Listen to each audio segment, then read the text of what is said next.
Which is better, the new keeper's hive, or a laying hive, or a Langstroth hive, a flow hive, a nail hive, an Apiary, a horizontal Langstroth hive, or a round hive? Today, let's open it up and see what's going on in the round hive. Hey friends, David Burns, good to be with you today. Going to have a little fun getting into a unusual hive today. It's my round hive that I've had for 3 years now.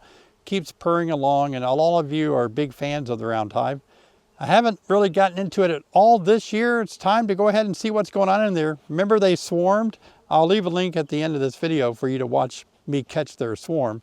But let's see what they're doing. Let's get in. For those of you just new to my channel, maybe you don't understand what the round hive is. I bought this on a whim just for fun. I use all Langstroth, but I wanted to get this one for fun just to see what would happen if I put bees in a round hive. That I bought this off Amazon. And it's a little tough. I have opened it up in years past. As soon as we do, you'll see some of the round circle hives are going to stick to the top here. It's tough to get it not to, but it should be a little smaller in number since they did swarm. And this is my first time to really fully open it big time in 2024. So let's see what we can do to get this open. Now, before we open up this round hive and see what's going on, let me encourage you guys to please subscribe. We're almost at 149,000 subscribers, so I appreciate you so much. Going to make 150,000 this year, and let's open this hive up and see what's in there. I have one, here's a frame there's lots of frames trying to come up with this. Let's see if we can negotiate that. That's tough. Okay. Here's a couple trying to come up that one, and then this one. Yeah, that one needs to stay down. There's one that's attached that's going to just come up, and it's attached on its own. Look at that. Wowzers. There you go. Wow.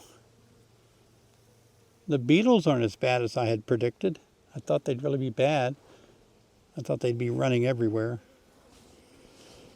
But isn't that amazing? See what I mean? This is a hive that would be really tough to work.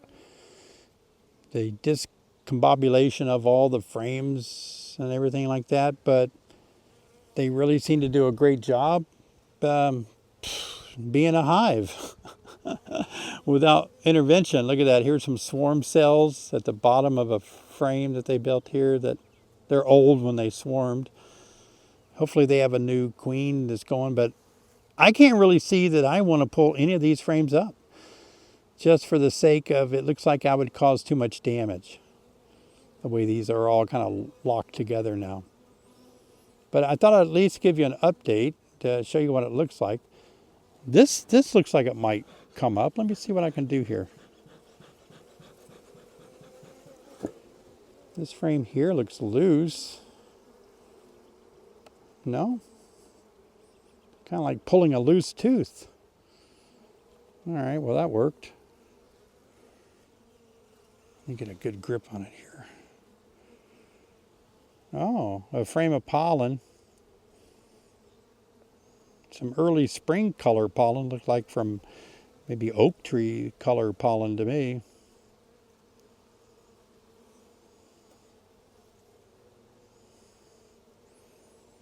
Don't see any brood on this one toward the front of the hive.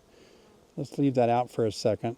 See if this one is really out of place, or did it fall when we opened? Nah, that's going to be there. Yeah, I'd love to pull one out to see the brood pattern, but yikes. So again, I just did this for fun and for just to see what would happen if somebody did buy a hive like this and play with it. What would it look like? Well, this is what it looks like. Okay, let's see if I can get this one out.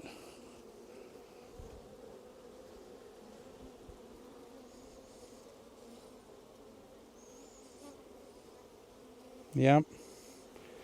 Didn't pull a frame of brood out. It's like I just got a frame of honey. Yep, just a big frame of honey on this side. Been there a little while. So that's amazing that this hive is still going good. Look at that drone on me. Yep, we're going to try to put this one back in.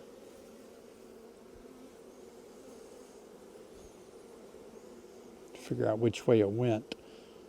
Looks like something like this. There we go. Woo. Best thing to do in this case, close her up. Let them keep doing their thing. They seem to have their little pathways and their way of doing stuff figured out. We're just hoping for the best, that they'll keep doing well. Wow, isn't that crazy? Before I get into coffee time, let me encourage you guys, this weekend is the 4th of July weekend, and if you're watching this video on the day it's published, then boy, you've got an opportunity to take advantage of a great savings with our online courses that are 63% off through July 7th. I hope you'll take advantage of that because it's going to save you a lot of money, and you probably had time now to realize after keeping bees, maybe your first year, that it wouldn't hurt to learn a little bit more. So check that out. I'll leave a link right here in the description as well.